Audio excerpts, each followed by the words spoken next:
నమస్తే అండి. నేను మున్నా. ఇప్పుడంతా చర్చ ఈ మన నాన్ వెజ్ అనేది అయితే ఉందో అన్వేష్ది అయింది అవుతుంది. అంటే ఆయన పద్ధతి అంటే నేను ఇంతకుముందు ఒక వీడియో చేశాను బెట్టింగ్ యాప్స్ చేస్తున్న వాళ్ళ గురించి. బెట్టింగ్ యాప్స్ చేస్తున్న వాళ్ళ గురించి చేశాను. వాళ్ళు ఇది చేసే పద్ధతి మంచి కాదు అని చెప్పాను. కానీ మనం చెప్పే విధానం వేరేలా ఉంది, ఆయన చెప్పేది వేరేలా ఉంది. అంటే ఆయన ఏంటంటే మొన్న ఇమ్రాన్ తల్లిని దూషించాడు. అంటే అలాంటి వర్డ్స్ అంటే వ్యభిచారం చేస్తుంది చార్మినార్ దగ్గర అది ఇది అని ఇలాంటి మాటలు ఒక తల్లిని ఉద్దేశించి ఎవ్వరు కూడా చేయకూడదండి. ఎందుకంటే అది మంచి పద్ధతి కాదు. అంటే ఆయన్ని నేను ఇప్పుడు కొత్తగా ఈరోజు లైవ్ ప్రోగ్రాము తులసి చందు ఏదైతే ఉన్నారో ఆమె లైవ్ కూడా చేసింది. ఆమె కూడా ఎలాంటి జాబులు ఇస్తున్నారంటే అంటే వాళ్ళు తప్పు చేశారు అందుకని నేను అలా చెప్పాల్సి వస్తుంది అంటున్నాడు. అంటే అమ్మల గురించి ఎందుకండి అని అడిగింది ఆమె. మీరు ఎవరైనా స్కూల్లో తప్పు చేస్తే పిల్లలు అమ్మనే కదా టీచరు అడుగుతుంది, అలాగే అమ్మని తిట్టేస్తాను అంటున్నాడు. ఇది చాలా తప్పు. అడగటం వేరు. అమ్మ నీకేంటమ్మా మీ అబ్బాయి అతను చెప్పిన మాట ఎలా ఉంది? తప్పు చేస్తే అబ్బాయిలు టీచర్లు అమ్మని తిట్టరు కదా, దూషించరు కదా. అంటే మామూలుగా ఏంటమ్మా అలా తప్పు చేస్తున్నానని చెప్తారు.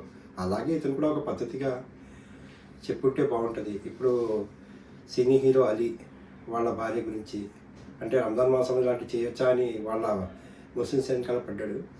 అది తప్పండి. ముస్లిమ్స్ అని కాదు, హిందువులు కాదు, అందరూ ఒకరే. కానీ ఆయన చెప్పే తల్లిల గురించి ఆడవాళ్ళ గురించి చెప్పే మాటలు చాలా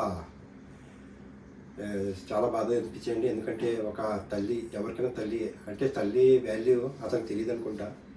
అంటే కొంచెం అతనికి నా లెక్క ప్రకారం కొంచెం పిచ్చి కూడా ఉన్నట్టు అనిపించిందండి ఈరోజు ఆయన చెప్పే మాటలు. అంటే నేను లక్షలు సంపాదిస్తాను అంటాడు, మళ్ళీ వాళ్ళమ్మ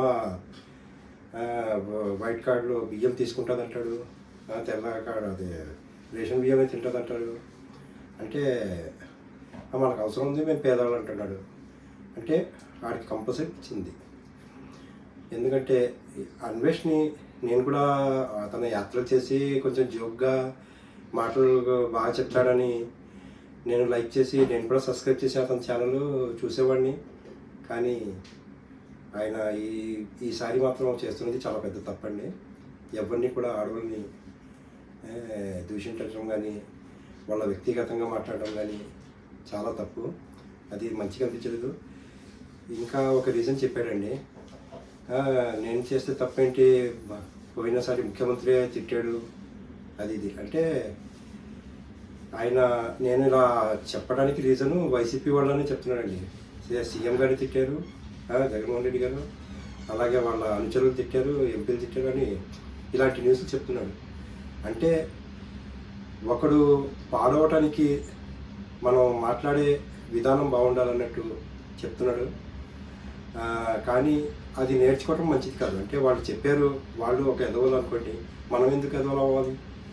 అందుకని ఎవరైనా తిట్టేవాడు వాడు వీడిని కాదు, తిట్టేవాడు నోటితో ఒక తల్లి గురించి, ఒక చెల్లి గురించి, ఒక కూతురు గురించి మాట్లాడు ఎదవ నా లెక్క ప్రకారం. అలాంటి ఎదవలు మాట్లాడేటప్పుడు మనం ఎదవలు కాకూడదు. వాళ్ళు చేశారు కదా, వీళ్ళు చేశారు కదా అని రీజన్ చెప్తున్నాడు. కానీ వాళ్ళు ఒక పెద్ద హోదాలో ఉండి వాళ్ళు అలా చేసినందుకే వాళ్ళకు 11 ఇచ్చారు. అది అర్థం చేసుకొని నేను కూడా ఇన్ని సబ్స్క్రైబర్లు ఉన్నారు, ఇలాంటి ఎదవ మాట్లాడకుండా నువ్వు కూడా ఒక పద్ధతిగా ఉంటే నీకు కూడా సబ్స్క్రైబర్లు కంటిన్యూ అవుతారు. అంటే ఇలాంటి చేయటం చాలా తప్పని చెప్పటం నా రీజను. కొంచెం నోటికి ఏమొస్తే అది మాట్లాడిద్దాం అనుకోవటం చాలా పెద్ద తప్పు. ముందుగా నువ్వు బెట్టింగ్ వాళ్ళ గురించి పోరాడుతున్నావు, అక్కడి వరకు బాగుంది. కానీ వాళ్ళ అమ్మల్ని, వాళ్ళ ఎవరిని పడితే వాళ్ళని అలా తప్పుగా మాట్లాడటం మాత్రం చాలా తప్పు. అది కొంచెం సరి చేసుకుంటే మంచిదని ఇదే చెప్దామని వీడియో చేశాను. ఈ వీడియో నచ్చితే కనుక లైక్ చేయండి, సపోర్ట్ చేయండి, సబ్స్క్రైబ్ చేయండి. Thank you very much.